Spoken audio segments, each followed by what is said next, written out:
desportivo de excelência. Na aposta da qualidade dos seus equipamentos desportivos. No acolhimento de provas nacionais e internacionais, treinos ou estágios. Nas atividades lúdicas com crianças, jovens, adultos e séniores. Na formação e competição. A qualidade dos nossos equipamentos impulsiona a prática da modalidade desportiva.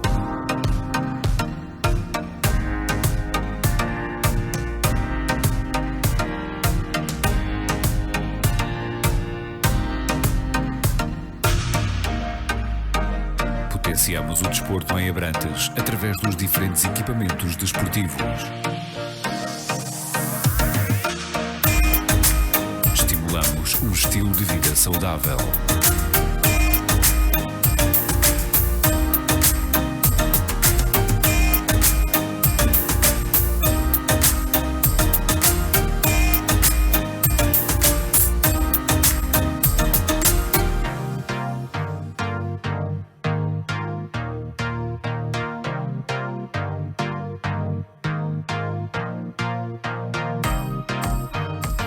Reforçamos o envolvimento e participação de toda a comunidade. As nossas infraestruturas desportivas são palco de grandes eventos.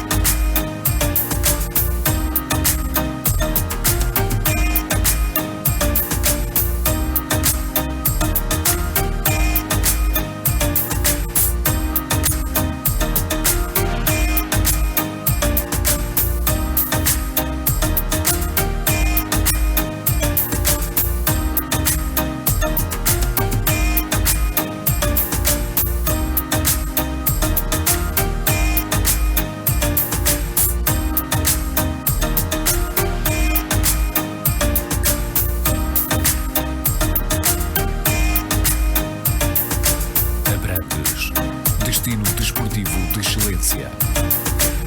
O desporto faz Abrantes.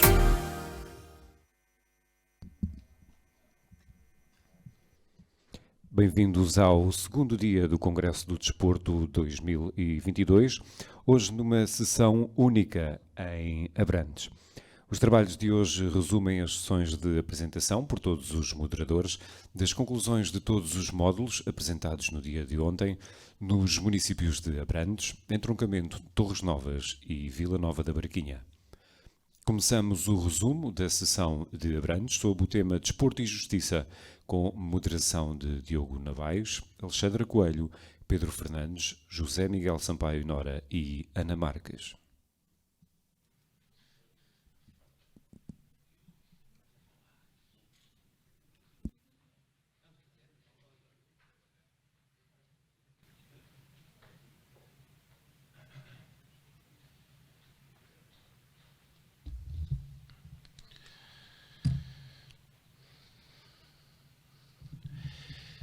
Muito bom dia a todas e a todos. Começo naturalmente por, na pessoa do Sr. Vereador aqui presente, cumprimento todas e todos. Quero endereçar, à semelhança do que fiz ontem, um cumprimento especial também ao Dr. Paulo Lourenço, que me deu a honra de estar aqui presente e que me endereçou este convite e que me permitiu desfrutar deste evento ontem e hoje. Cabe-me a honra não só de dar uma vez mais, como aconteceu ontem, o pontapé de saída no dia de hoje, neste evento, com a missão de tentar da melhor forma possível. Não é fácil, tendo em consideração a excelência da oradora com que me deparei ontem, mas de resumir as ideias-chave daquilo que foi ontem dito no painel no qual tive o privilégio de participar. Mas antes de o fazer, não posso deixar de dirigir umas palavras a quem as merece. E em primeiro lugar quero dirigir umas palavras a todos os municípios que de forma organizada e concertada organizaram este evento. não só pela sua capacidade de organização, pela sua capacidade de trabalhar em conjunto, mas acima de tudo por se preocuparem com matérias desportivas. É absolutamente fundamental para o país que os municípios, que as autarquias invistam no desporto, promovam o desporto e promovam eventos de reflexão de matérias fundamentais, como é o caso deste evento, de forma a contribuírem de sobremaneira para o desenvolvimento do desporto, quer local, quer num âmbito nacional. Não posso deixar também de enaltecer, porque foram de facto muito importantes, todas as pessoas que estiveram ligadas à organização deste evento, porque não só pela sua capacidade profissional, pelo seu empenho, pela sua capacidade de organização, mas acima de tudo pela sua simpatia, e concertei-me antes aqui com os meus colegas que vão seguir-se a mim neste púlpito. De facto fomos extremamente bem recebidos e o nosso muito obrigado por esta fantástica recepção e por nos terem feito neste município que é fantástico sentir-nos em casa. Passando àquilo que me traz aqui, no fundo àquela que é a minha missão, que é tentar de alguma forma resumir o painel subordinado ao tema desporto, utilidade pública desportiva e integridade, que teve a presença da doutora Ruth Soares, coordenadora de Integridade e Compliance da Federação Portuguesa de Futebol, uma oradora com uma vasta experiência nestas matérias, com competências técnicas absolutamente assinaláveis e, acima de tudo, como todos puderam testemunhar, com uma capacidade invulgar de criar empatia com as pessoas e com a plateia, capacidade essa que eu não tenho, mas vou-me esforçar para fazer o melhor possível. Para se chegar à utilidade pública desportiva, ao Estatuto de Utilidade Pública Desportiva, que foi a primeira matéria tratada no painel de ontem, aquele que abriu o evento, a doutora Ruth Soares fez um enquadramento do desporto em Portugal, porque para se perceber a função, as competências e a natureza de uma federação desportiva com o Estatuto de Utilidade Pública Desportiva, é absolutamente vital que se entenda o enquadramento desportivo. E o enquadramento desportivo, de forma muito resumida, é muito fácil de explicar. O enquadramento desportivo parte da base, com os atletas e demais agentes desportivos, treinadores, dirigentes e outros agentes.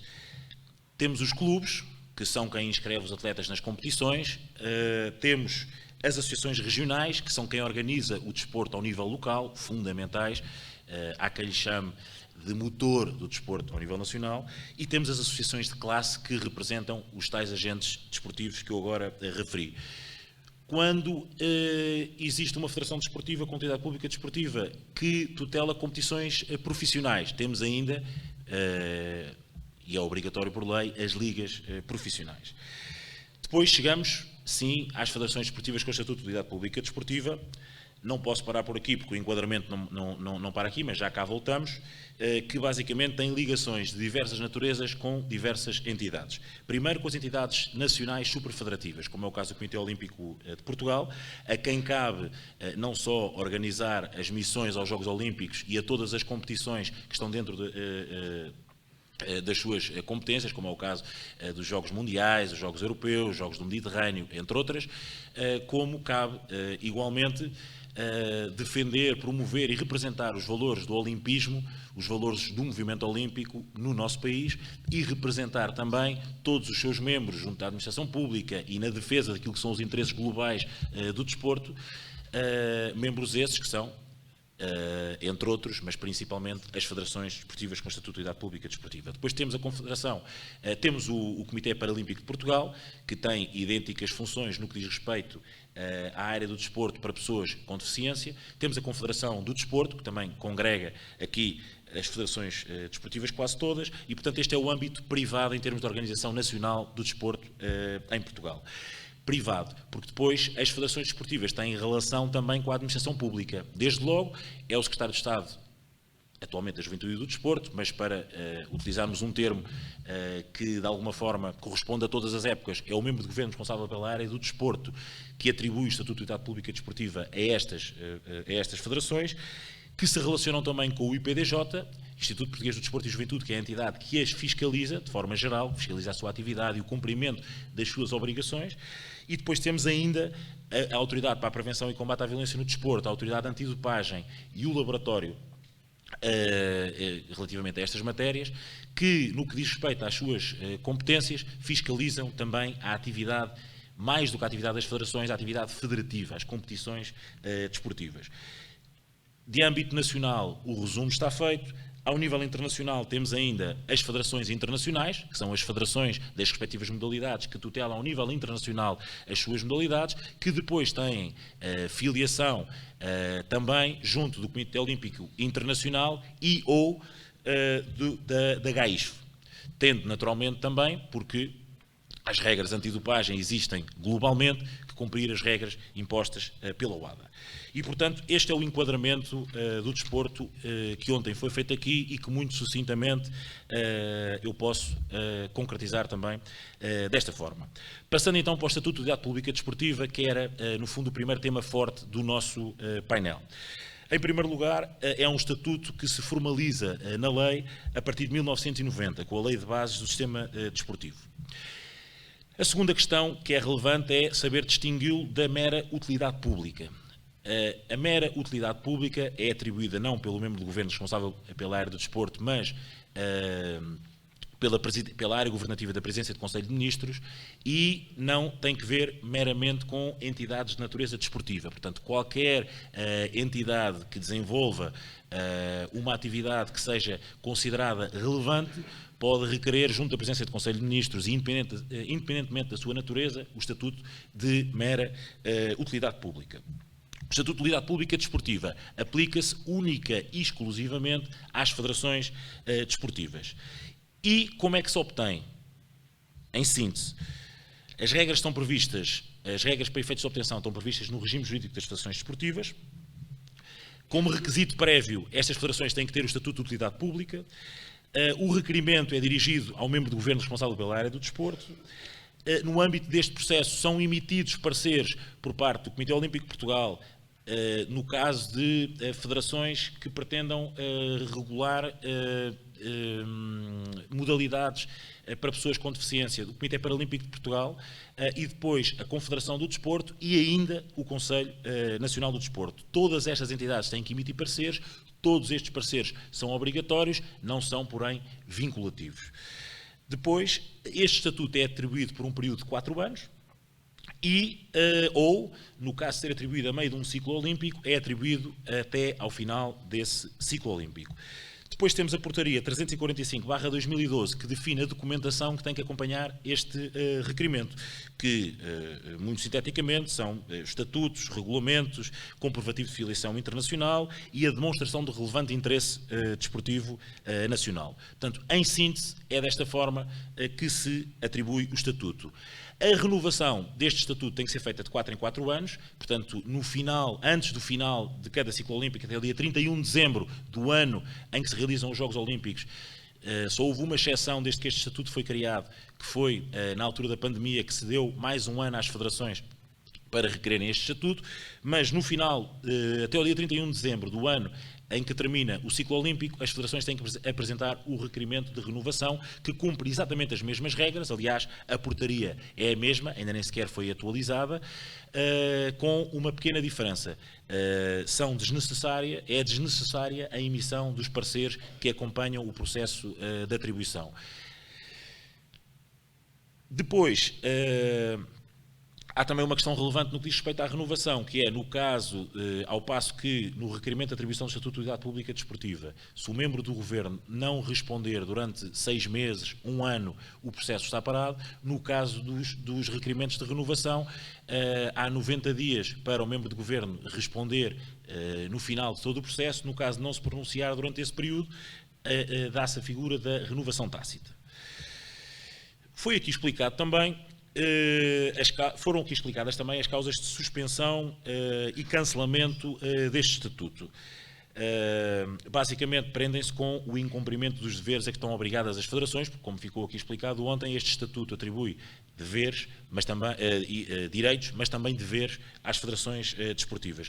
Deveres de ordem de cumprimento de regras fiscais, contratuais. Outra matéria que que pode levar à suspensão ou ao cancelamento, portanto, praticar determinadas ilegalidades, não cumprimento da legislação em matéria de integridade, quer no que diz respeito à matéria da manipulação de competições, que é a matéria que vamos falar a seguir, mas também violência, discriminação, dopagem, entre outras questões, porque, no fundo, as federações desportivas, quando se lhes atribui o Estatuto de Utilidade Pública Desportiva, passam a ter a competência para tutelar em regime de exclusividade, sob todos os pontos de vista, uma determinada modalidade, mas isso traz deveres. Têm que ser transparentes, todos os seus atos têm que ser transparentes, têm que cumprir programas e regulamentos em matérias como a manipulação de resultados, discriminação, violência, dopagem, têm que desenvolver, têm que contribuir para a generalização e desenvolvimento da prática desportiva, garantir a representatividade e o funcionamento democrático interno, é fundamental. Se incumprirem estes deveres, têm as sanções que referi anteriormente. Quando é atribuído este estatuto, são atribuídos também direitos exclusivos, nomeadamente ao nível da nomenclatura das federações. Portanto, só uma federação com Estatuto de Utilidade Pública Desportiva é que pode usar a designação de Federação Nacional, Federação Portuguesa, Federação de Portugal. É atribuída a competência exclusiva para a organização e a convocação de seleções nacionais, de atribuição de títulos, os poderes disciplinares relativamente à modalidade em causa e, no fundo, e em resumo, e repetindo aquilo que disse inicialmente, a competência exclusiva, isto é muito importante, em regime de exclusividade, de promover e de desenvolver uma determinada modalidade, nomeadamente os seus quadros competitivos. Esta, e foi aqui também estabelecido e conversado ontem, é a grande diferença entre uma federação com utilidade pública desportiva e uma federação sem utilidade pública desportiva.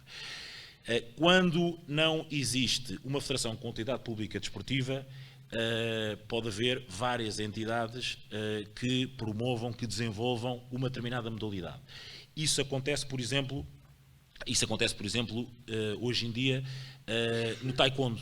Não existe nenhuma federação com Estatuto de Utilidade Pública Desportiva. A federação que existia perdeu o seu estatuto em 2017 e, neste momento, há a Federação Portugal Taekwondo e há a Federação Portuguesa de Taekwondo, que são duas entidades que, digamos que, defendem que são elas a tutelar a modalidade em Portugal. Como nenhuma delas pode beneficiar do decreto-lei que protege a atividade das federações, porque nenhuma delas foi atribuída a exclusividade da tutela da modalidade, as duas podem promover, as duas podem organizar, as duas podem desenvolver. Quando não há utilidade pública, não só não há exclusividade, como não há financiamento, não existe a possibilidade do Estado Central celebrar contratos de programa de apoio às atividades destas federações, mas, por outro lado, e esta é a parte má, o Estado também perde capacidade de intervenção no que respeita à atividade destas federações. Ou seja, se estas federações não cumprirem as regras que eu referi anteriormente, a que estão obrigadas as federações com o Estatuto de Utilidade Pública Desportiva, o Estado, nomeadamente o Instituto Português do Desporto e Juventude, a Autoridade para a Prevenção e Combate à Violência no Desporto e a Autoridade Antidopagem de Portugal, não têm competência para intervir nas atividades destas entidades. E isso é um problema muito grande, porque normalmente as pessoas não percebem e dizem que o Governo não faz nada, que o Estado não faz nada, ou seja, cabe às pessoas liderarem entidades que reúnam condições para obter o Estatuto de Utilidade Pública Desportiva. Quando isso acontece, só há uma forma do Estado conseguir intervir sobre a atividade destas federações, que é através dos tribunais normais, que atuam também relativamente a qualquer associação de direito privado que incumpra os seus estatutos, os seus regulamentos e as obrigações que, nos termos da lei, está obrigada a cumprir. Outra federação que não tem o Estatuto de Utilidade Pública Desportiva e que tutela uma modalidade também muito relevante é a Federação Portuguesa de Boxe. Portanto, estes são dois exemplos de duas modalidades que já tiveram uma grande importância, que são ou já foram olímpicas e que neste momento não são financiadas pelo Estado, o Estado não contribui para o seu desenvolvimento e também não fiscaliza de forma ativa a sua atividade, porque não tem competência para esse efeito. Falámos em várias matérias relacionadas com a ética ou com a integridade, lato sensu, como foi o caso da manipulação de resultados, da corrupção, da violência no desporto, do assédio, do abuso sexual, das matérias de dopagem. A nossa oradora de ontem, a nossa excelente oradora de ontem, fixou-se mais nas matérias da corrupção e da manipulação de resultados. A manipulação de resultados, apesar de ser um tema com o qual as pessoas se preocupam de forma mais veemente nos últimos tempos, é um tema que já existe há muitos anos. O primeiro registro de um caso de manipulação de resultados tem origem na altura dos Jogos Olímpicos da Antiguidade. Portanto, para perceberem que não é um problema de agora. De qualquer das formas, é um problema que se acentuou nos últimos tempos e com o qual todas e todos aqueles que gostam de desporto se preocupam e, de facto, como cada vez vivemos num mundo cada vez mais global, é um tema que pode afetar cada vez mais a integridade do nosso desporto. A Federação Portuguesa de Futebol, como foi ontem aqui explicado pela doutora Ruth Soares, desde 2008 a esta parte começou a desenvolver vários programas desta natureza e a incidir e a investir no desenvolvimento desta matéria e na prevenção e no combate a este fenómeno, tal como o Comitê Olímpico. O Comitê Olímpico de Portugal tem na sua página, portanto, a maior parte das questões que tem desenvolvido neste âmbito. Podem, por exemplo, consultar o Guia de Integridade que foi criado pelo próprio Comitê, que é bastante interessante e que abarca aqui todas estas questões. A doutora Ruth Soares ontem apresentou ao pormenor grande parte dos programas que tem liderado nos últimos tempos e que a Federação tem implementado, e alterações regulamentares e questões muito específicas. Eu não me vou centrar tanto nestas questões, vou-me centrar até porque o tempo é muito limitado e também porque não teria a mesma capacidade de explicar todas essas questões que teve a nossa excelente oradora. Vou-me focar mais nas principais mensagens relativamente à manipulação de resultados e à corrupção que foram aqui ontem passadas e discutidas. A primeira delas é como é que normalmente isto é possível de acontecer.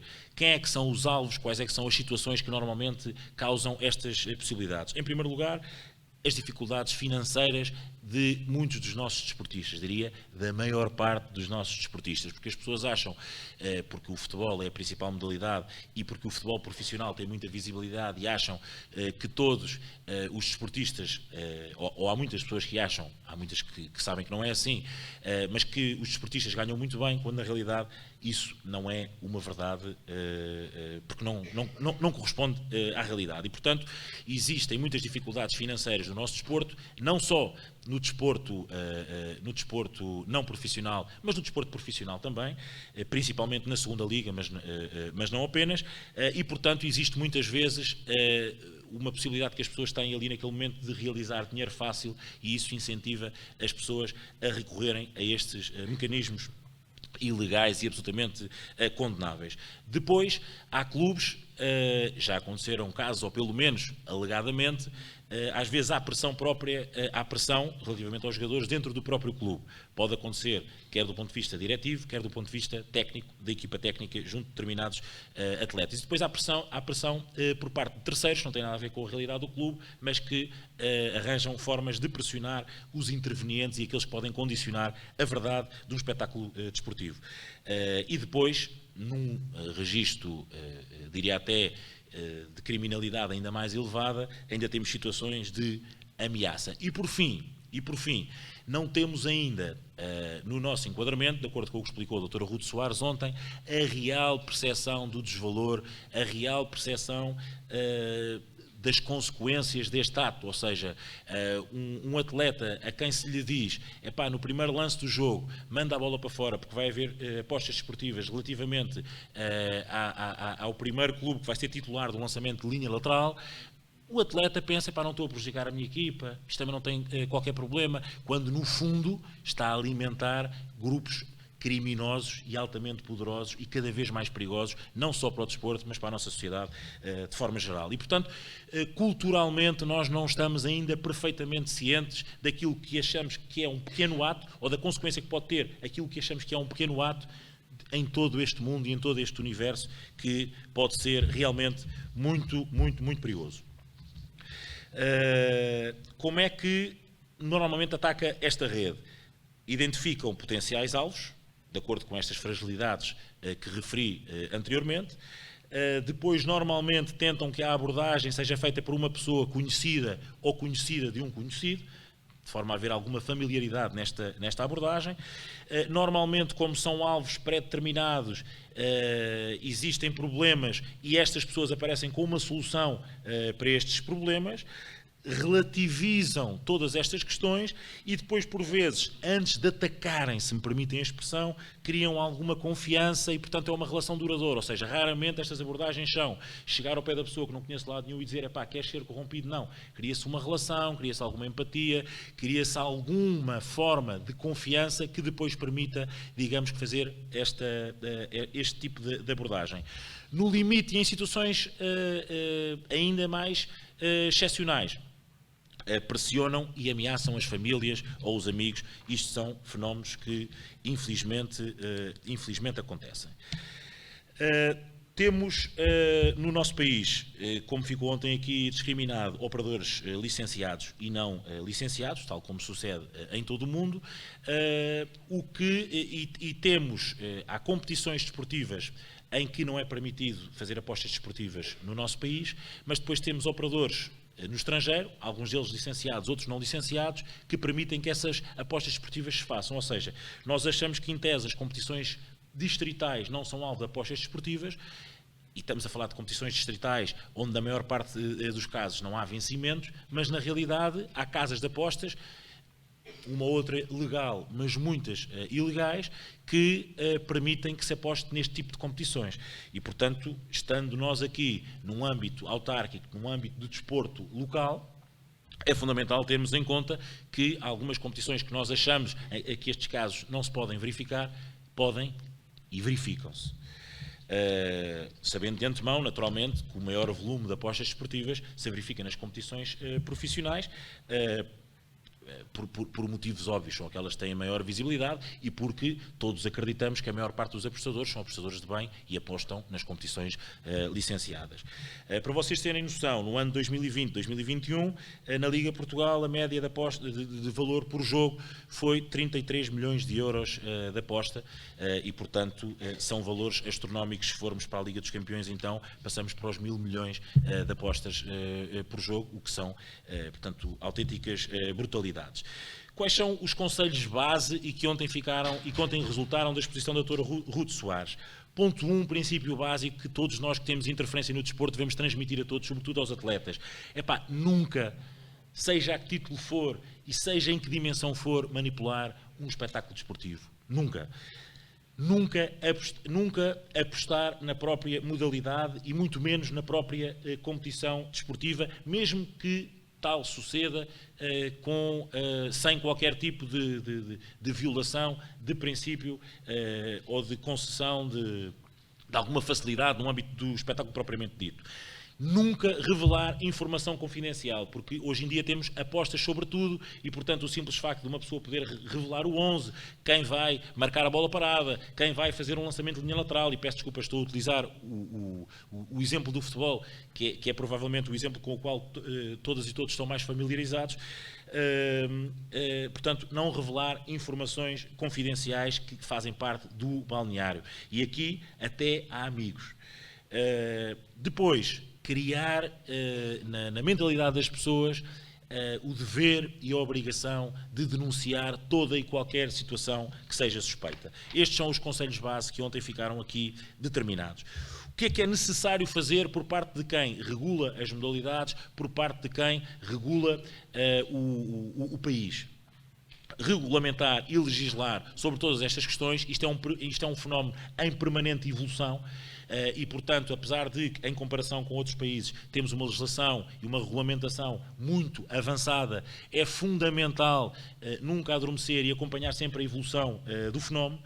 Formar e sensibilizar, a prevenção é absolutamente vital do meu ponto de vista, é apenas a minha opinião, daquilo que resultou da exposição de ontem da doutora Ruth Soares, para mim este é o ponto mais importante, porque parece-me muito difícil, e foi uma das conclusões que ontem aqui chegámos, que isto tem que haver uma abordagem global e integrada, mas parece muito difícil quando nós temos 80% das apostas das nossas competições a verificarem-se no continente asiático, parece muito difícil que nós consigamos contrariar esse fenómeno de forma individual, o nosso país, e, portanto, a formação e a sensibilização dos nossos agentes, principalmente a começar pelos jovens, e aqui o papel das autarquias é absolutamente fundamental, junto dos jovens praticantes que hoje desenvolvem a sua atividade esportiva nos vossos clubes, formá-los e sensibilizá-los desde o início.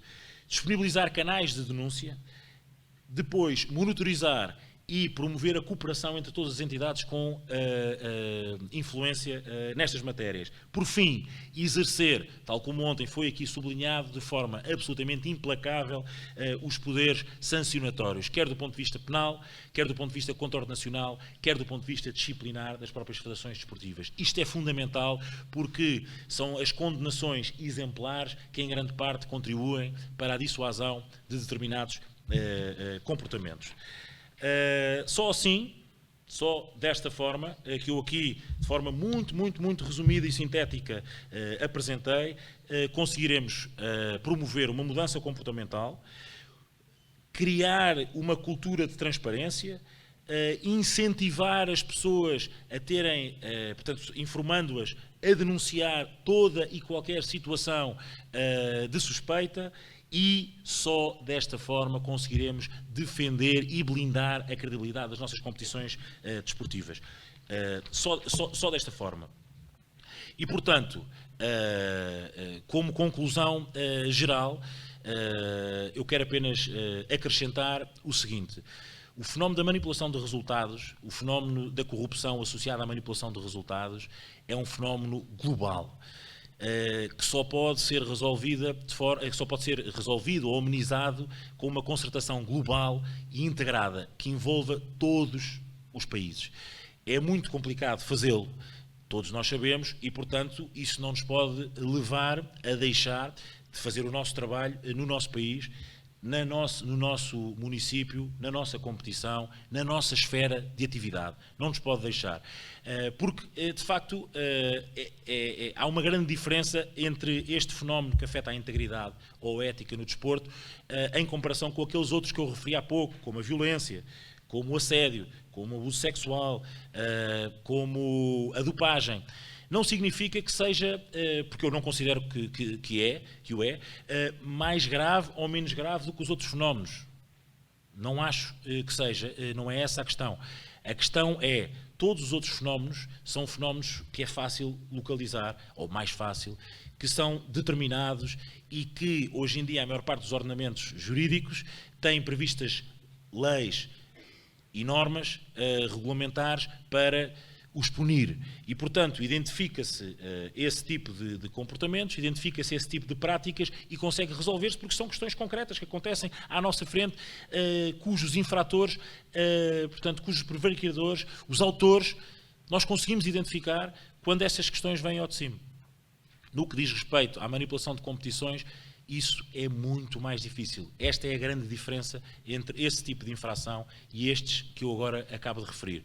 E, portanto, é um fenómeno global, é um fenómeno que não acontece só nas competições profissionais e é um fenómeno que não acontece só com os outros ou com as outras competições. A doutora Ruth Soares ontem disse que a primeira vez que teve uma reunião nestas matérias, quando foi nomeada para fazer parte dos grupos de trabalho da UEFA que tutelavam estas matérias em 2008, quando lá chegou, não estava tão preocupada com estas questões porque no nosso país não acontece nada, não há nenhum sinal disto, não há nenhum episódio que se registre, que se conheça dos últimos tempos, estava mais ou menos relaxada. Isso só acontecia porque ainda não havia a devida fiscalização, porque o universo das apostas desportivas ainda não tinha atingido, digamos, a dimensão global que hoje tem.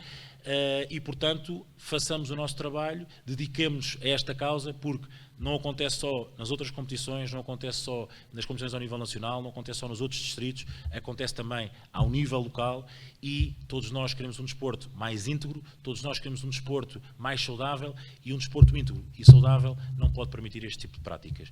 Peço desculpa se me alonguei em demasia, se há característica que me define é a grande dificuldade que eu tenho em ser resumido, mas fiz o melhor possível. Muito obrigado pela vossa atenção, foi um gosto estar aqui.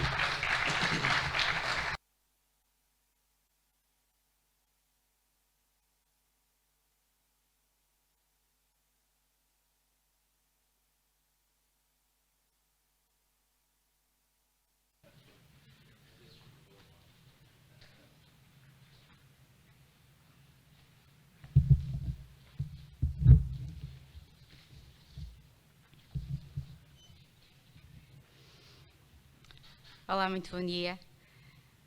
Antes de mais, tenho que agradecer ao Dr. Paulo Lourenço pelo convite que me endereçou e a possibilidade de me deixar moderar dois grandes nomes do direito laboral desportivo em Portugal. Agradecer também à Câmara de Abrantes toda a hospitalidade em nos receber e a forma como fomos recebidos, porque efetivamente fomos calorosamente recebidos. Muito obrigada. E vou tentar efetivamente reduzir e sumariar aquilo que foi dito, porque é tão extensa a matéria, é tão extenso o tema, que vou tentar ser como os oradores, resumida, o que me causa alguma dificuldade. Portanto, no módulo Desporto e Relações Laborais, que foi o tema abordado ontem pelo professor João Leal Amado e pelo professor Lúcio Correia, foi tratada a importância da referência às relações laborais desportivas. Ou seja, é pacífico na jurisprudência e na doutrina que o praticante desportivo é um trabalhador. E, portanto, não há desentendimentos quanto a esse aspecto. É um trabalhador, mas é um trabalhador comum. É um trabalhador que tem um horário das 9 às 6. Não, claramente que não. É um trabalhador que tem algumas especificidades diferentes daquelas que um trabalhador comum tem. O que fez com que fosse necessário dotar este praticante, este trabalhador, de um regime próprio, que é o regime jurídico do praticante desportivo. Neste regime, que hoje em dia é tratado na Lei 54 de 2017, mas que já vem de um decreto de 95. Esta matéria já vem sendo tratada de um decreto de 95 e, portanto, estamos em 2022 e houve duas alterações. Nestas especificidades que eu vou tratar do contrato de trabalho desportivo, desde logo salta ao olho o prazo máximo e mínimo de que o praticante desportivo pode celebrar o seu contrato. Ontem houve alguém que perguntou: eu tenho visto contratos de 3 meses. Impossível. Impossível. O praticante desportivo pode celebrar contratos de trabalho no mínimo de 1 época, no máximo de 5 épocas. Ora, todos nós sabemos, porque gostamos essencialmente de futebol, que e este regime jurídico está mais virado para a vertente do futebol, não que seja em exclusividade, mas todos nós que gostamos de futebol sabemos que 1 época não são 3 meses. 1 época são 10 meses. E, portanto, o mínimo e o máximo de um contrato de trabalho desportivo está estipulado na lei. Enquanto que um trabalhador comum, o trabalhador a qual se aplica o regime geral, pode celebrar contratos de 6 meses, de 12 meses, de 1 ano, enfim, tem uma liberdade diferente da qual o praticante desportivo não a tem. Portanto, desde logo, uma das especificidades é, efetivamente, o prazo do contrato de trabalho, que está bem definido na lei. Outra das especificidades é o facto de haver deveres próprios do praticante desportivo. Quais são estes deveres? Nós temos, como o comum trabalhador, tem o dever de chegar a horas ao trabalho, produzir, enfim, dentro do seu limite, ter o seu compromisso perante a entidade patronal. O praticante desportivo não tem um horário de trabalho. O praticante desportivo não tem o dever de produzir ou marcar determinados golos. Quer dizer, ele marca de acordo com a sua disponibilidade e com a sua posição também no caso de futebol. O que é que acontece aqui? Há um dever específico do praticante desportivo se manter ou preservar as suas condições físicas. O que é que isso quer dizer? Quer dizer que ele tem que ter cuidado com a alimentação, quer dizer que ele tem que ter cuidado com o exercício físico, quer dizer que ele não pode gozar da sua plenitude, da sua vida, do seu físico, como quer e bem lhe apetece. Ele tem um dever de preservar a sua condição física. Para quê? Para chegar à competição e estar na sua plenitude física para poder competir e para poder jogar e para poder, enfim, no último objetivo, marcar golos, se for essa a posição em que ele está inserido. E, portanto, no comum mortal, quer dizer, se o meu patrão, como ontem dizia o Leal Amado, se o meu patrão disser, olha, não podes comer um docinho a seguir ao almoço porque ficas com 10 quilos a mais, quer dizer, o que é que ele tem a ver com os meus 10 quilos a mais? Isso por uma questão de saúde, muito bem. Mas, efetivamente, não tem nada a ver se eu como um docinho ou se eu como 10 docinhos. O praticante desportivo não pode fazê-lo. O praticante desportivo tem o dever de manter a sua condição física. O que, caso não o venha a fazer, pode constituir uma justa causa de despedimento. Ora, era o que faltava, o meu patrão do meu trabalho das 8 às 6, dizer, estás com um peso maior, portanto vais ser despedido. Não. Portanto, há especificidades, e esta é uma das importantes, que são os deveres do praticante desportivo em relação à sua entidade patronal. Uma outra especificidade que foi referida assim ao de leve ontem foi a cedência do praticante desportivo. O praticante desportivo pode ser emprestado a outro clube, no caso de futebol. Portanto, o outro clube paga-lhe o salário, dá-lhe as condições de trabalho, sendo que há aqui uma especificidade que não foi referida ontem, que é o poder disciplinar fica a cargo de quem? Da nova entidade patronal, nova, ou da original entidade patronal. Não foi referido, mas eu digo aqui, o poder disciplinar está a cargo da original entidade patronal. E, portanto, no comum trabalhador, não temos esta, quer dizer, existe no código, mas não é prática comum dizer assim, olha, tu agora vais trabalhar para aquela empresa. Não, o comum trabalhador não tem essa especificidade. O praticante desportivo tem, é uma especificidade que está incluída na Lei 54 de 2017, no regime jurídico do praticante desportivo, e que pode ocorrer efetivamente. Uma outra especificidade que foi falada ontem e que é daquelas, se calhar, mais gritantes, é a impossibilidade do praticante desportivo se desvincular. Nós, como mortal, dizemos assim, eu não estou mais para aturar isto, não sou valorizado, eu não recebo em conformidade, eu não tenho o ambiente de trabalho que gostava de ter, eu não tenho as condições que gostava de ter e, portanto, dizemos à entidade patronal, olha, pego aqui a minha cartinha, eu desvinculo-me com efeitos a partir, se for um trabalho longo, um contrato de trabalho longo, a partir dos 60 dias, daqui a 60 dias eu vou-me embora, ponho-me as minhas continhas. O futebolista, o atleta de futebol, o praticante desportivo, de qualquer das modalidades, não pode fazer isto. Não pode chegar à entidade patronal, não pode chegar ao presidente e dizer assim, ao presidente, olha, o senhor não me põe a jogar, o mister não me põe a jogar e, portanto, eu vou-me embora. Não pode. Não se pode desvincular. Há um dever que o praticante desportivo tem de ficar no clube até cumprir a sua obrigação. E, portanto, esta faculdade, ou esta faculdade dada ao comum mortal, constitui uma restrição à liberdade pessoal do praticante desportivo em escolher o que é melhor para si numa situação de desagrado. E, portanto, estas foram algumas das especificidades faladas em relação ao contrato de trabalho desportivo, em relação ao praticante desportivo e, como vocês podem ver, não é um contrato de trabalho comum e houve efetivamente a necessidade de criar este regime jurídico. O que é que acontece? Existem algumas limitações, algumas restrições à liberdade do trabalho do praticante desportivo. Para além destas especificidades, que já são muitas, temos restrições como os pactos de opção, os pactos de preferência, as cláusulas anti-rivais, que também ouvimos falar, e ontem falamos de uma cláusula que restringe a liberdade do contrato de trabalho do praticante desportivo, que é qual? A inserção de cláusulas de rescisão, que tanto ouvimos falar e que tanto lemos nos jornais e que tanta tinta fez correr. O que é que significam estas cláusulas de rescisão?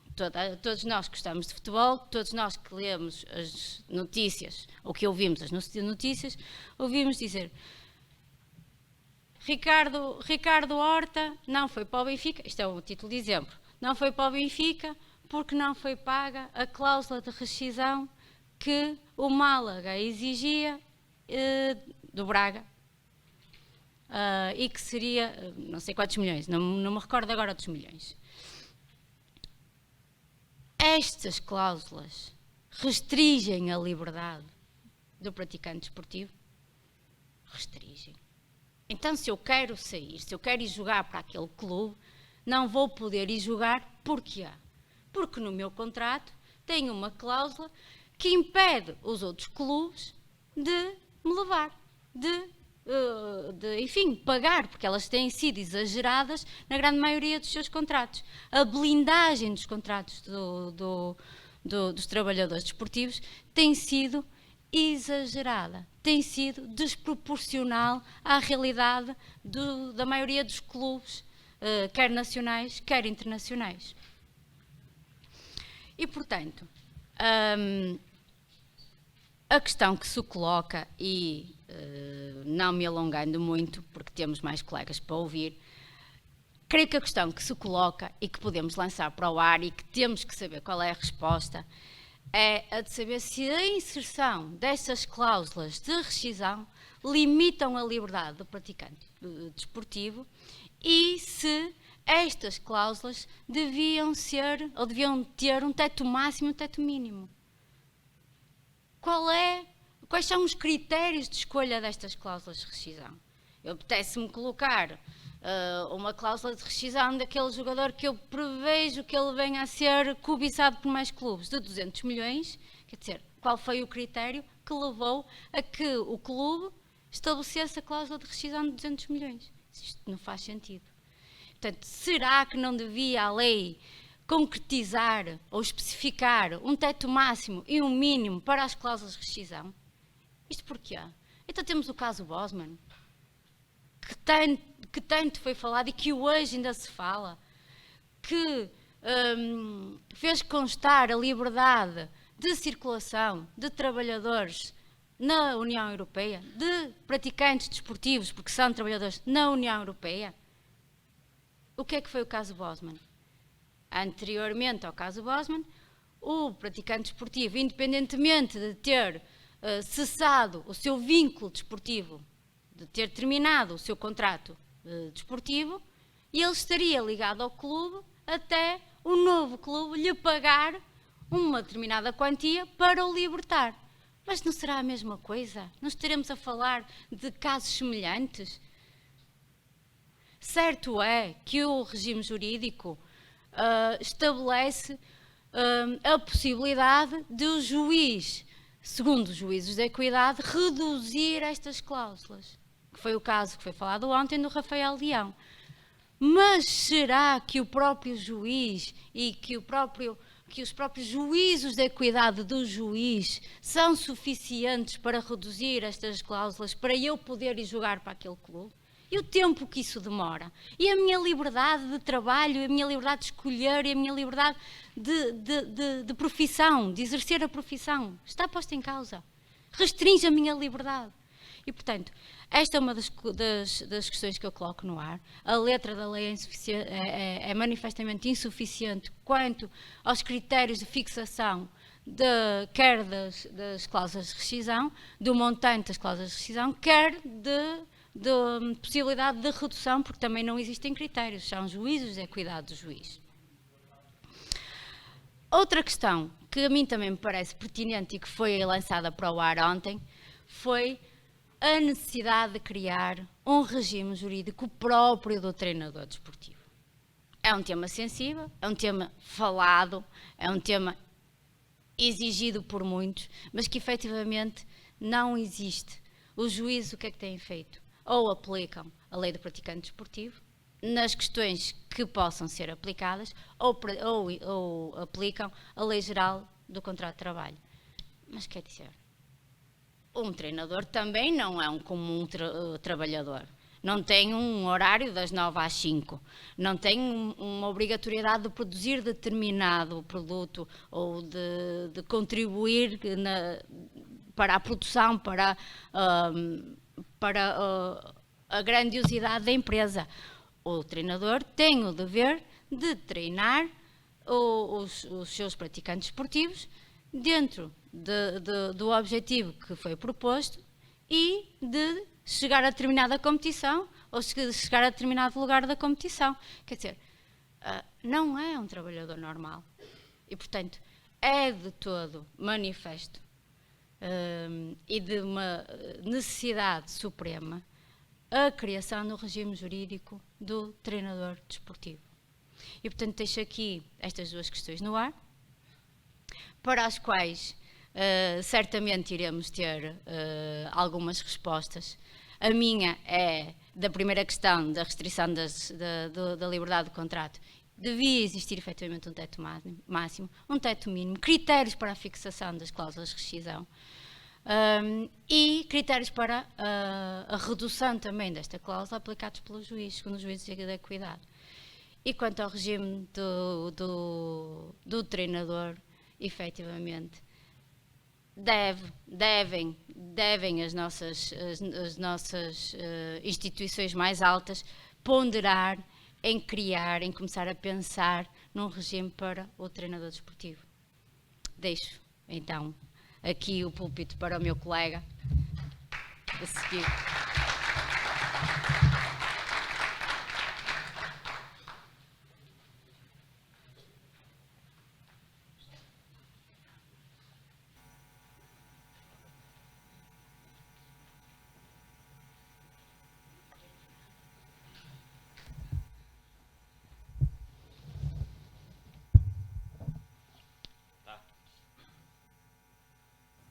Bom dia a todos os presentes, obrigado por terem vindo.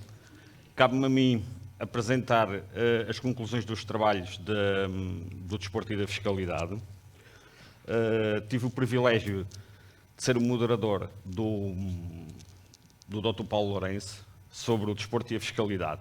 Vou aqui quebrar um bocadinho o protocolo, porque trago aqui uma pequena apresentação para melhor percebermos como é que foi a apresentação dos trabalhos ontem, porque remete um bocadinho para a fiscalidade. Não vos vou estar a ler os slides, é só mesmo para terem a percepção do que foi apresentado ontem.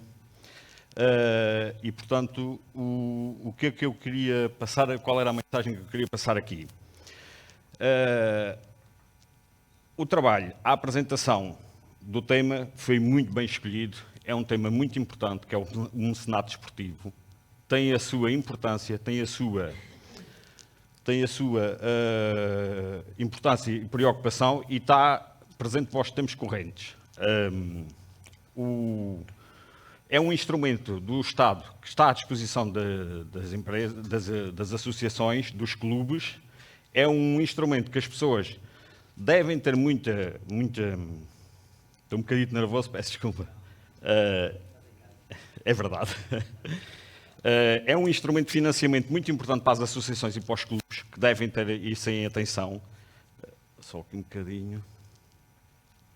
Portanto, é um tema que todas as associações, conforme foi discutido ontem, devem ter presente esta forma de financiamento, que é uma forma de financiamento alternativa, não só de ficarmos agarrados aos financiamentos do Estado. A mensagem que eu queria também passar aqui é que, para que nós possamos chegar a este registro, a este benefício, devemos ter presente que a associação, os clubes, devem ter em atenção o registro de utilidade pública. O registro de utilidade pública, porquê? Porque a maior parte das situações, nós sabemos que as associações, os clubes, não têm presente este registro. Se não tiverem presente este registro, os benefícios que possam vir a ter através do instrumento de financiamento que está aqui à disposição do mecenato pode não ser conseguido, pode não ser atingido. Só um bocadinho. E é importante aqui passar a mensagem da relação do benefício-custo. Do benefício-custo porquê? Porque uma associação hoje pode recorrer a financiamentos das entidades privadas. Das entidades privadas como? Das entidades privadas das pessoas singulares e das pessoas coletivas. Porque, presentemente, nós estamos muito agarrados aos financiamentos do Estado. E o Estado não pode ser a única entidade que pode vir a financiar as associações ou as coletividades. E eu digo isto porquê? Porque o mecenato é um instrumento de financiamento muito importante, podemos recorrer a ele desde que cumpramos os objetivos e desde que estejamos devidamente legais. O que é que eu quero dizer com isto? Quero dizer com isto o seguinte: a relação do benefício-custo é importante. Porquê? Porque o clube ou a associação pode beneficiar do apoio da entidade privada, pode haver aqui uma majoração para as empresas e através do financiamento que podem fazer às associações. O que é que eu quero também passar aqui como mensagem? Que nós, ao podermos organizar o processo do mecenato, ao fazermos o registro como utilidade pública, conforme foi falado no início, que é importante, sem ele nós não conseguimos que as coisas possam funcionar devidamente de forma legal. Ao cumprirmos todos os objetivos, todas as formas como devemos tratar para conseguir o registro, eu acho que nós temos aqui estamos aqui na presença de uma ferramenta em que pode ser muito importante para os clubes e para as associações locais. Este instrumento tem uma finalidade muito importante. Não é substituir os demais atores que estão envolvidos nos financiamentos das associações ou dos clubes. É um complemento e deve ser visto como tal. Como tal porquê? Porque nós não podemos estar só encostados aos financiamentos do Estado e devemos procurar alternativas de financiamento. Essas alternativas são muito importantes. São importantes porque podem ser fontes de financiamento para conseguirmos outro financiamento para darmos resposta às atividades desportivas do próprio clube ou da própria associação. O que foi falado ontem pelo meu querido amigo orador, Dr. Paulo Lourenço, também falou da questão do benefício e do custo, e digo benefício e custo e não custo-benefício, porque se o processo for todo organizado, se o clube ou a associação desenvolver o processo, tiver a possibilidade de chegar ao alcance do mecenato, nós temos aqui um aspecto muito importante que é o seguinte: o clube ou a associação beneficia do apoio e no custo, a entidade privada, pessoa singular, seja pessoa coletiva, tem aqui o custo da operação. Pode financiar a associação ou o clube, tem o custo que é aceito contabilisticamente e pode vir aqui a ter o benefício também ter o benefício das majorações. Majorações que podem ser de 30% a 40%. Qual é o outro aspecto importante desta operação e que eu faço aqui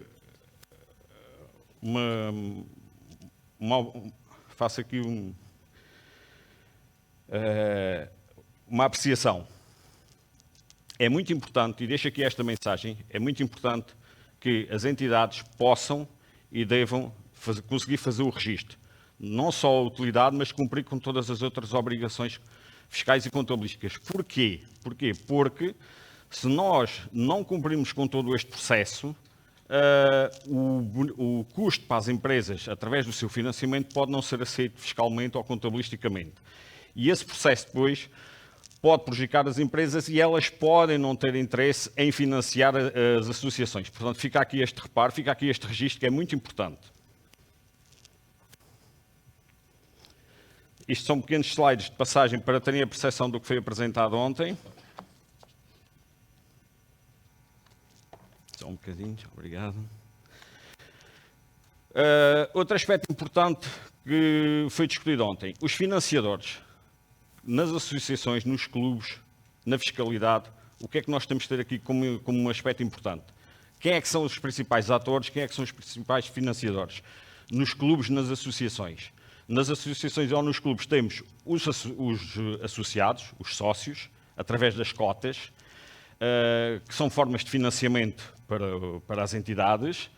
Temos também os apoios públicos, através do município, que são os subsídios, são formas de financiamento, e temos aqui a possibilidade que a maior parte das entidades não desenvolve este tema, talvez por algum receio, talvez por outras questões da fiscalidade, porque mete o processo da autoridade tributária, fica sempre o receio de que possamos ser fiscalizados, os donativos. E é aqui nos donativos que entra o mecenato esportivo. É um instrumento, tal como eu disse, que pode ser usado pelas entidades, é muito importante para o financiamento, não é uma forma de substituir os apoios anteriores, porque eles estão metidos no processo. As cotas continuarão a ser usadas, os subsídios continuam a ter o seu papel relevante no processo de financiamento para o desenvolvimento das atividades desportivas, mas os donativos podem e devem ter aqui um papel muito importante para o financiamento das entidades. Basicamente, esta é a apresentação que eu queria fazer numa forma muito resumida. A fiscalidade tem os seus problemas porque os órgãos têm alguma dificuldade muitas das vezes de interpretar os processos, muitas vezes saem fora do circuito ou fogem dele com medo de alguma questão porque mete a autoridade tributária. Não devem ver esse processo como tal. Está aqui um desafio muito importante e que pode ser muito bom para os clubes. Este processo liga com a utilidade pública que foi discutida no primeiro painel. Devem explorar este processo. A minha sugestão aqui é que possam ser desenvolvidas ações, sessões de esclarecimento, onde este tema possa vir à discussão, para que os clubes, na pessoa dos seus dirigentes, para que outros atores possam perceber a importância deste processo, a forma de financiamento alternativa que têm aqui, e poderem chegar a outros valores que possam ter interesse para desenvolver as ações que se propõem desenvolver. Porquê? Porque as associações têm uma representatividade muito grande ao nível do desporto, nas diversas modalidades, e poderão chegar aqui a outros objetivos que se proponham. Basicamente, esta é a apresentação que eu vos queria propor, é o resumo da fiscalidade que ontem foi proposto. Há aqui um processo que resume-se à concepção da utilidade pública, aos cumprimentos das obrigações legais e poderem chegar ao mecenato. Haveria muito mais para discutir e para desenvolver o processo. Mas fica aqui um pequeno resumo no tempo que me propus a apresentar aqui o formato. Os agradecimentos ficaram para o fim. Dar os parabéns à excelente organização, agradecer ao município de Abrantes pelo convite e agradecer o desafio ao Dr. Paulo Lourenço, amigo, orador, peço desculpa, e mentor da organização. Muito obrigado.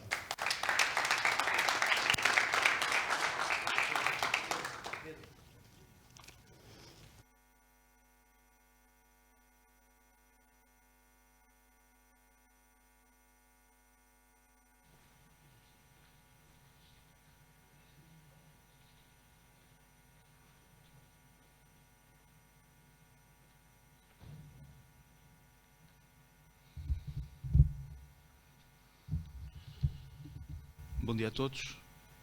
Em primeiro lugar, os agradecimentos pelo convite aos municípios participantes, aqui na pessoa dos seus autarcas, Abrantes, Entroncamento, Torres Novas e Vila Nova da Barquinha. Também elogiar o envolvimento e o contexto que foi desde a primeira hora que cheguei aqui que senti isso, a publicidade estática, tudo isso, e acho que isto é de realçar o contexto e o envolvimento de todos. Acho que foi muito importante e de facto só engrandeceu o evento e a prova de que não só em Lisboa e no Porto acontecem as coisas, e acho que isto é um bom exemplo e quero elogiar isso. Elogiar também o Dr. Paulo Lourenço, como eu disse na brincadeira, o embaixador de todo este evento e a pessoa que me convidou, a quem agradeço, porque de facto foi um evento incrível, foram inexcedíveis connosco, não falharam desde o primeiro momento até tudo o que aconteceu, foram de facto muito acolhedores e não posso deixar de salientar. Também quero agradecer à oradora do meu painel, porque de facto sem ela não estaríamos aqui. O painel é o Desporto, Tribunais, Disciplina, e acho que foi muito importante o que nós aqui discutimos. Houve uma breve apresentação que a Soraya fez, trato por Soraya porque nos conhecemos e por isso acho que aqui a informalidade beneficia a apresentação. Falou-se das associações de futebol, falou-se da Federação, falou-se do TAD. E as nossas conclusões centram-se sobretudo no TAD, porque de facto foi o tema que levou a maior discussão entre nós e houve aqui 5 temas que eu acho muito importantes. O primeiro dos quais começou pela competência. E até porque temos recentemente 2 casos em que houve decisões completamente dispares. Há o caso Palhinha, que toda a gente conhece, e o caso Piazon. Aqui, chegados, eu acho que é muito importante salientar, porque também é um chavão que se usa muito na imprensa, de que a justiça desportiva é muito demorada. E eu quero dizer que a questão foi tratada com muita celeridade nas instâncias desportivas, no caso do Conselho de Disciplina da Federação, em menos, apesar de ser um jogo à segunda-feira, o caso do Palhinha foi decidido em 4 dias. O que demorou muito foi no TAD e posteriormente nos recursos subsequentes. Aqui falámos, sobretudo, se o TAD deveria ser ou não competente nestas questões e, apesar de ser um tribunal arbitral, se faz sentido haver divergências no que toca à sua competência. E aqui, nós os dois concordámos que, de facto, poderiam divergir no demais, mas não poderiam divergir na questão da competência. E aqui há uma primeira nota de um ponto que eu acho que o TAD deveria melhorar. Outro ponto que nós falámos que era importante falar no que toca ao TAD prende-se com a lista de árbitros. A Soraya, como disse bem na sua apresentação, falou numa lista de 40 árbitros e falou-se, sobretudo, da questão de, face a essa lista, se deveria haver limitações, por exemplo, de uma parte indicar um árbitro, como acontece no TAS de Lausanne, e ainda que a lista de árbitros seja muito maior do que a do TAD. Aqui, a doutora Soraya falou de uma dissolução que eu, por acaso, nunca tinha ouvido falar, e, de facto, acho que é, de facto, curiosa, que é o facto de deveria haver uma lista aberta de árbitros e não fechada. Não falámos em que termos é que isto devia acontecer, mas a posição dela foi, efetivamente, essa. Eu, por exemplo, ao invés, porque o Dr. Paulo Lourenço me pediu é que fôssemos mais que uns moderadores e que levantássemos também discussão e que soluções, defendo que deve haver a questão da limite de nomeação de um árbitro por uma parte. O terceiro ponto que falamos tem a ver com as providências cautelares. No TAD, porque não tem a obrigação de saber, as medidas cautelares são requeridas conjuntamente com o recurso principal, ao contrário do que acontece, por exemplo, no processo civil. No processo civil, a parte mete a providência cautelar, intenta, e depois, posteriormente, tem um prazo de preparação principal sob pena da mesma caducar. E neste ponto, a Soraya defendeu que, como estava a dissolução, como está ajuizada na lei, é ajustada e faz sentido, sobretudo por causa do mau uso que a parte pode dar ao processo, sobretudo de tirar uma vantagem da demora, e achou que não era, ainda que seja decidida primariamente, aqui entendeu que a solução não estava mal ajuizada. O quarto ponto que falámos tem a ver com os recursos e com a demora da decisão. E aí eu gosto muito de falar em casos concretos, porque os casos concretos são sempre um bom retrato para marcar o que estamos a falar do que é em abstrato. e a Soraya defende aqui que, de facto, os prazos têm que ser feitos como estão. Há prazos para as partes, 2 a 5 dias, mas para quem decide, esses prazos são meramente ordenatórios ou não têm qualquer tipo de sanção. A Soraya defende, e aqui estamos, eu não vou tão longe, mas estamos aqui em concordância, porque de facto defende que deve haver aqui prazos perentórios para ambas as partes e com eventualmente responsabilização das partes incumpridoras, quer do decisor, quer de quem intenta, no sentido de que não intenta a ação naquele prazo ou não pratica o ato. O prazo é perentório, mas também quem não decide naquele prazo também não poderá fazer posteriormente, a não ser que seja amplamente justificado. Isto não foi dito, mas não tenho dúvidas que será o pensamento dela.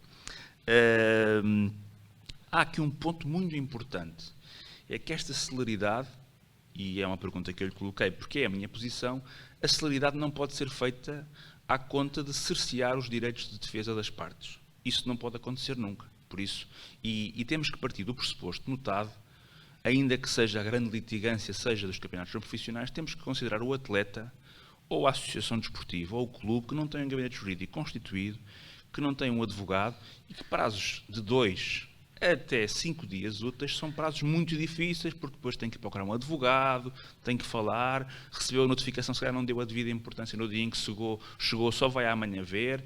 Pronto. E é muito importante considerar também esta perspectiva de que nem todos os litigantes têm uma estrutura profissional e organizada, com um advogado contratado, avançado, exclusivo, e esse é um ponto muito importante.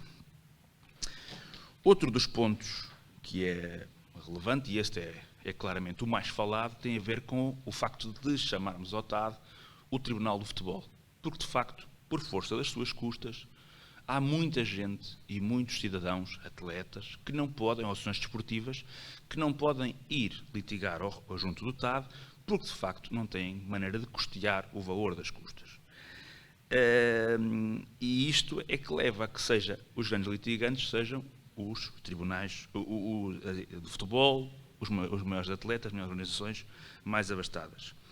É óbvio que aqui poderão dizer-me, mas o apoio judiciário ou o pagamento em prestações, em primeiro lugar, o pagamento em prestações, como envolve o atraso no pagamento aos árbitros dos seus honorários, é uma coisa que tem uma aplicabilidade mínima e muito reduzida, apesar das custas serem dos valores exorbitantes que falamos.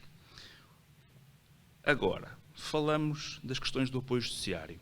Tudo bem, só que o apoio judiciário tem um problema. Há casos de deferimento de apoio judiciário neste âmbito, mas faz uma demora muito grande do processo. E o que se pretende é sempre a celeridade. E isso também evita que muitas vezes as partes recorram ao apoio judiciário. E este é outro ponto muito importante.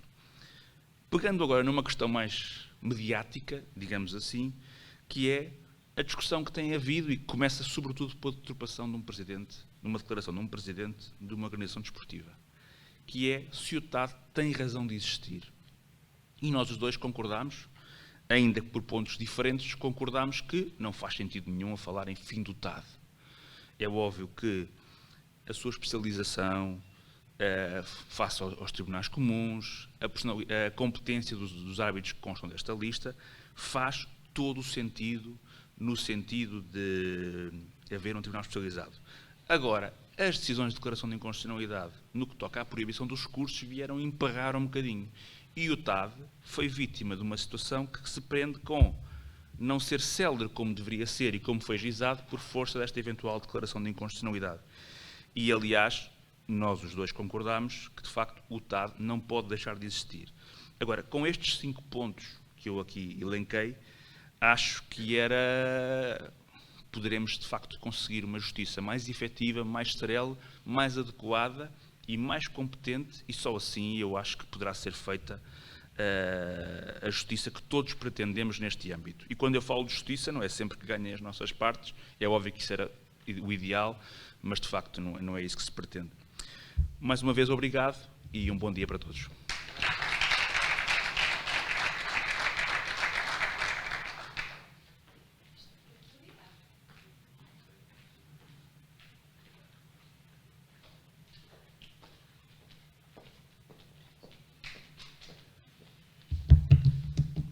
Bom dia a todos. Antes de mais, agradecer o convite que me foi endereçado. Foi com enorme prazer e muita honra que estive presente ontem e moderei o debate subordinado ao tema Desporto, Constituição e União Europeia. Não posso deixar de dar os parabéns à organização, a todos os municípios que estiveram envolvidos na organização, embora eu só estivesse em Abrantes, mas o feedback foi bastante positivo e, portanto, pela ousadia, pela audácia de organizarem um evento com um tema desta natureza, com estas características e especificidades em 4 municípios diferentes e feito, acima de tudo, as temáticas escolhidas e feito, acima de tudo, para o público. Para esclarecer, descentralizar, trazer o desporto a outros municípios que não os grandes polos e abordar estas temáticas da forma que foram abordadas, colocar as pessoas a debater, colocar as pessoas a refletir sobre um dos temas mais importantes da nossa sociedade e, portanto, eu não posso deixar de dar os parabéns a todos os envolvidos na organização, aos municípios e, por último, mas não menos importante, deixar um especial agradecimento e também congratular o Paulo Lourenço por esta ousadia inicial, ou seja, pelo este ímpeto de querer fazer mais, de querer fazer diferente e de querer fazer de Portugal um centro de referência do desporto e, sobretudo, esta zona. E, portanto, muitos parabéns a todos. Em relação aqui a este tema, que tive a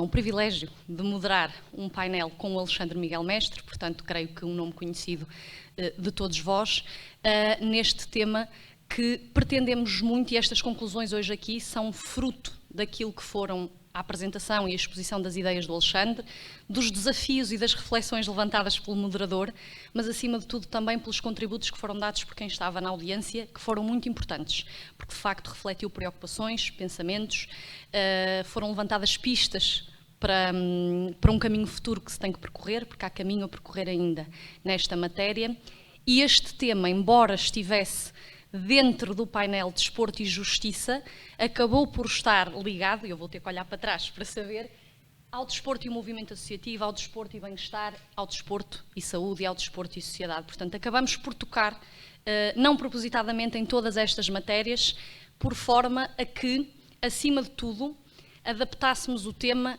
àquilo que é a plateia e os interesses de quem cá estava, que são as pequenas coletividades, as associações, o poder local, ou seja, de que forma é que este tema do desporto na Constituição Portuguesa e na União Europeia, de que forma é que isto se reflete e que implicações é que isto tem para este movimento associativo de base mais local. E, portanto, foi esse o nosso grande objetivo. Temos aqui algumas conclusões, outras são reflexões, críticas, pontos de discussão muito relevantes. E, portanto, foi feita inicialmente uma abordagem do desporto, quer em termos constitucionais, ou seja, uma evolução do desporto, o peso que o desporto tem a nível nacional, o desporto enquanto direito fundamental previsto na Constituição, o peso que o desporto tem e que implicações é que isso tem, inclusivamente para as pequenas coletividades e associações, da mesma forma que fizemos esta análise em termos do direito comunitário, do direito da União Europeia. Ou seja, que evolução é que o desporto teve no direito da União Europeia e, por sua vez, de que forma é que isso se reflete, que implicações práticas é que no dia-a-dia é que isto tem a nível local de pequenas coletividades. E, portanto, este foi o nosso grande objetivo e, começando pela parte da Constituição, porque achamos que, eu vou começar pela última parte, porque nós começamos pela União Europeia, mas acho que tem que haver aqui um fio condutor, e começando aqui pela parte daquilo que foi discutido em termos de desporto e Constituição, chegamos à conclusão e elucidamos a plateia que, efetivamente, o desporto em Portugal, neste momento, é uma atribuição prioritária de um Estado social. Portanto, é um pilar fundamental, é um direito fundamental consagrado, direito este, efetivamente, ao bem-estar, à promoção da atividade física, e, portanto, isso hoje é incontestável, da mesma forma que onera o Estado, por sua vez, o cidadão tem direito à prática do desporto, e abordamos muito aqui a temática do desporto para todos, não só do desporto de elite, e o Estado também está obrigado a propagar, a promover este direito fundamental e a dar acesso aos seus cidadãos a este direito ao desporto. Mas o desporto não é só um direito fundamental por si, foi uma das coisas que também aqui abordamos, é também uma forma de promover, de alcançar outros direitos que são igualmente fundamentais e que estão previstos na Constituição para a nossa sociedade, como o direito à saúde, o direito à educação, o direito à inclusão, o direito à sustentabilidade, entre muitos outros direitos que todos nós devemos ter acesso e devemos conseguir a sua efetiva aplicabilidade. E, portanto, o desporto, neste momento, em Portugal, tem este peso. Não acontece, portanto, nós somos nitidamente, e o Alexandre frisou isso aqui mesmo, somos um país, um Estado social intervencionista a nível do desporto. Isto não acontece em todos os países da União Europeia. Temos países mais intervencionistas, temos países mais liberais que delegam no privado, o Estado abstém-se de intervir na promoção daquilo que é o desporto. No entanto, os privados têm um papel mais acutilante, mais presente nesta prática. Portugal é, sem dúvida, daqueles que tem um papel de intervenção. E, como tal, o Estado não faz isto sozinho, foi outra das questões que abordamos. Faz isto o Estado em termos nacionais, o Estado central, em termos regionais e em termos locais. Delega muitas vezes, e todos nós somos responsáveis por promover o desporto, e as autarquias têm um papel fundamental, são um veículo prioritário daquilo que é a promoção do direito enquanto direito fundamental, enquanto previsto na Constituição. E, portanto, isto também foi muito debatido aqui, o papel das autarquias.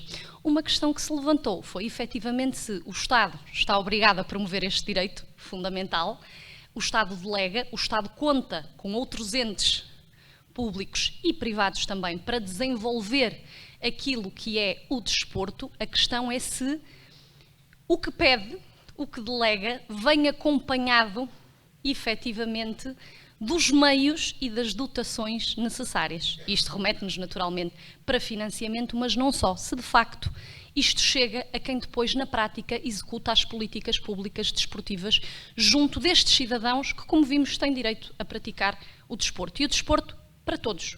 Portanto, isto foi abordado. E ficou esta questão, que é uma reflexão, se de facto chega devidamente.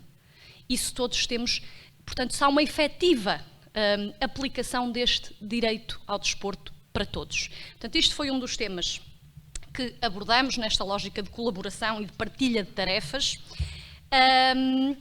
e, portanto, foi também aqui levantada uma questão que acho importante frisar, porque também é aqui um marco, se efetivamente com esta constitucionalização do desporto, que é um direito fundamental, se de facto é possível também exigir mais ao Estado, por omissão daquilo que é a promoção deste direito ao desporto para todos. E, portanto, se é possível fazer isto e de que modo?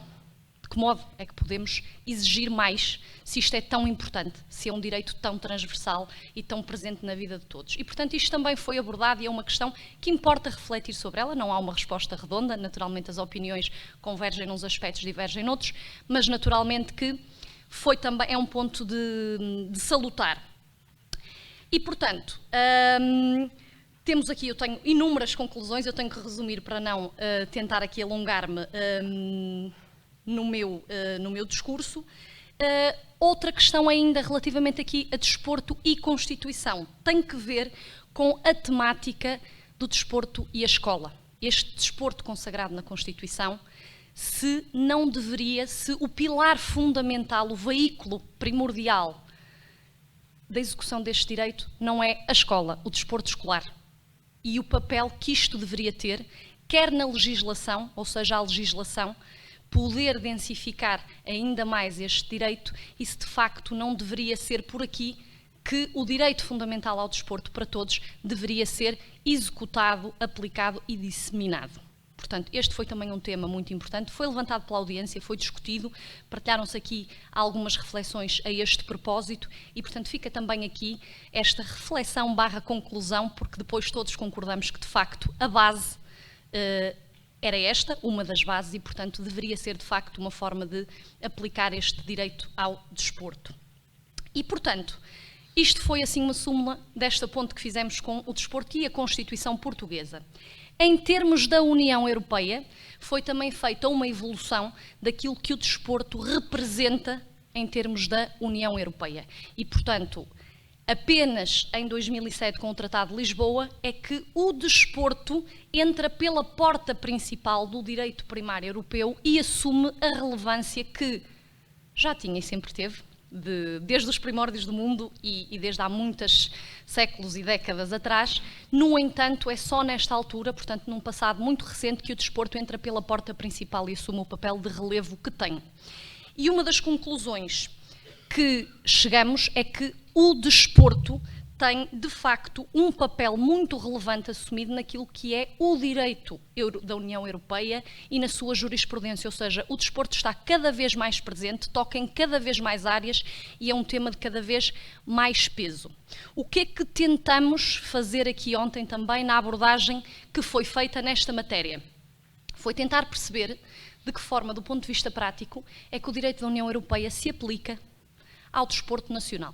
De que forma? Quais são as... de que forma é que ele se materializa? Exemplos práticos e, sobretudo, transpor esses exemplos para as pequenas coletividades, para os pequenos clubes, como é que, de facto, podíamos sentir no nosso dia-a-dia que o direito da União Europeia se aplica cá, embora também chegássemos à conclusão que ainda se aplica pouco, que é preciso consciencializar todos os agentes desportivos que podem, nas instâncias desportivas, nas instâncias disciplinares dos órgãos federativos, que podem nos tribunais comuns, que podem nos tribunais da União Europeia invocar o direito da União Europeia, porque somos todos cidadãos da União Europeia e, portanto, é preciso consciencializar que este direito existe em termos desportivos e que podemos invocá-lo e aplicá-lo muitas vezes. Mas em termos de exemplos que tenhamos do direito da União Europeia naquilo que é a realidade desportiva do dia-a-dia, o Alexandre Mestre fez questão na sua apresentação de dar aqui alguns exemplos concretos, nomeadamente a livre circulação de pessoas, de agentes desportivos, que a Alexandre há pouco falou e falou muito bem naquilo que abordou a liberdade de trabalho, portanto a liberdade de circulação, liberdade de trabalho, de prestação de serviços. Foi também falado na questão da livre prestação de serviços numa ótica, tocando aqui no ponto do Diogo Navais, das casas de apostas. Deixam de haver monopólios e, portanto, tem que haver livre prestação de serviços em termos daquilo que é o espaço comunitário. Foi também abordado na questão do direito da União Europeia, muitas vezes, conflitos entre aquilo que é o direito da União Europeia e aquilo que são a nossa legislação nacional desportiva. Veja-se, por exemplo, o regime jurídico das federações desportivas atribui ou reserva-se o direito de atribuir títulos nacionais em modalidades individuais apenas a cidadãos nacionais. Isto foi discutido como podendo ser encarado, ou sendo mesmo, dependendo da perspectiva, uma violação àquilo que é o direito da União Europeia. E, portanto, foi abordado também este tema. Outras questões também, como criação de barreiras à celebração do primeiro contrato profissional através da compensação por formação, portanto, a compatibilização desta temática com aquilo que é o direito da União Europeia, as transferências de jogadores, sejam de jogadores menores ou não, transferências internas ou internacionais, em que numa se aplica o direito da União Europeia, nas internacionais e nas internas não, as exceções às transferências de menores, no caso do futebol, na FIFA, para cidadãos da União Europeia, portanto, as exceções previstas, aplicando-se aqui, efetivamente, o direito da União Europeia, os jogadores formados localmente e, portanto, esta questão na regulamentação desportiva com aquilo que preceitua o direito da União Europeia e, portanto, creio que já dei aqui alguns exemplos, eu teria muita coisa para dizer, mas creio que em termos de aplicação prática no desporto do direito da União Europeia, claro que eu dei aqui muitos exemplos do futebol, é um facto, mas foi muito abordada esta questão. E depois, de que forma é que isto se transpunha no dia-a-dia das pequenas coletividades? Porque tudo isto que disse tem efetiva aplicabilidade, seja num clube grande, seja num clube pequeno. Nem todos fazem transferências internacionais, no entanto, muitas destas coisas têm efetiva aplicabilidade. E, portanto, conclui-se de tudo isto que disse que o direito da União Europeia é uma constante, faz parte da nossa realidade, impõe regras, restringe a nossa legislação e, portanto, em termos desportivos, e isso ficou claramente visto ontem. E, inclusivamente, é uma forma de promover o direito para todos. Aplicar o direito da União Europeia é, sem dúvida, uma das grandes conclusões deste painel, é uma forma de promover o desporto para todos em território nacional. O desafio, como é evidente, é muitas vezes compatibilizar aquilo que são as normas da União Europeia com o nosso ordenamento jurídico português e, por sua vez, com o ordenamento jurídico desportivo, muitas vezes. E, portanto, temos aqui, às vezes, um cenário de compatibilização, mas é o grande desafio e o caminho que temos para percorrer. Concluindo, portanto, dadas aqui estas considerações e reflexões que foram feitas, sendo indiscutível, com a constitucionalização do desporto em Portugal, o peso e o impacto que o desporto tem, seja porque é um direito por si, seja porque é um veículo transversal de promoção de outros direitos que são pilares fundamentais de um Estado social, como é Portugal, e, portanto, o desporto tem que cada vez mais assumir uma posição relevante, assim como a sua evolução naquilo que é a Europa. E na Europa o desporto também assume, no Eurobarómetro, é cada vez mais aquilo que acabei de dizer, portanto, um meio fundamental para atingir fins que são essenciais para aquilo que é qualquer Estado. São a base, são o pilar, são o futuro e a esperança de um Estado social. O desporto é isto. E o que é que falta aqui? Qual é o que se deixa aqui no ar e que resultou de ontem? Se o desporto é isto tudo, em termos nacionais, na nossa Constituição e a nível da União Europeia, que era o tema do painel, então queremos que o desporto merece e merecerá sempre uma maior dignidade naquilo que é o seu reconhecimento em termos de dotações, sejam elas orçamentais ou não, e em termos de meios que são dados a esta área tão transversal, tão importante e tão basilar. E, portanto, esta foi a grande conclusão, que com todo este tema, de facto, o desporto merece uma dignidade, porque é a base, é o futuro do Estado Social. E, portanto, deixamos esta reflexão a todos.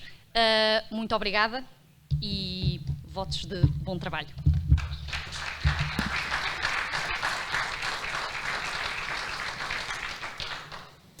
Convidamos todos os presentes a uma pausa para coffee break, que será servido à saída deste auditório. Retomamos os trabalhos dentro de 10 minutos.